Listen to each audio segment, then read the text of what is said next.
दोस्तों अस्सलाम वालेकुम। आज हम आपको इस वीडियो के अंदर बताने वाले हैं कि फ़जर की 2 रकात सुन्नतों में क्या पढ़ना चाहिए और किस तरीके से पढ़ना चाहिए। दोस्तों आप सब जानते ही होंगे कि सुन्नतें कैसे पढ़नी चाहिए, पर हम आपको इस वीडियो के अंदर यह बताने वाले हैं कि पहली रकात में आपको कौन सी सूरह पढ़नी है और फिर दूसरी रकात में आपको कौन सी सूरह पढ़नी है। तो दोस्तों आइए जानते हैं। यह हदीस शरीफ जो है यह सही बुखारी की हदीस शरीफ है। दोस्तों आइए जानते हैं।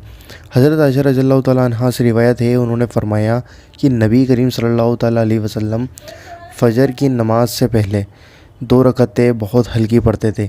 यहाँ तक कि मैं अपने दिल में कहती थी कि आपने सूरह फ़ातिहा भी पढ़ी है या नहीं। इस हदीस में हज़रत आयशा रज़ियल्लाहु तआला अन्हा ने फ़जर की सुन्नतों में फ़ातिहा पढ़ने के बारे में शक ज़ाहिर नहीं फरमाया, बल्कि मतलब यह है कि बहुत हल्की पढ़ते थे। मुस्लिम शरीफ की रिवायत में है कि पहली रकात में कुल या अय्युहल काफ़िरून सूरह काफ़िरून और दूसरी रकात में कुल हुवल्लाहु अहद मतलब यह दोनों सूरतें पढ़ते थे।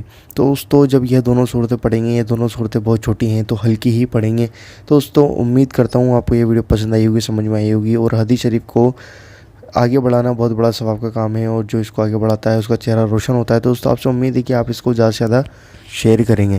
तो दोस्तों हम आपसे मिलते हैं अगली वीडियो के अंदर इंशाअल्लाह अज़्ज़ व जल। और आप हमारे इस चैनल को ज़रूर सब्सक्राइब करें। जो नीचे लाल कलर का बटन दिया होता है उसको दबाकर साथ में दिए गए बेल आइकन को ज़रूर दबाएँ।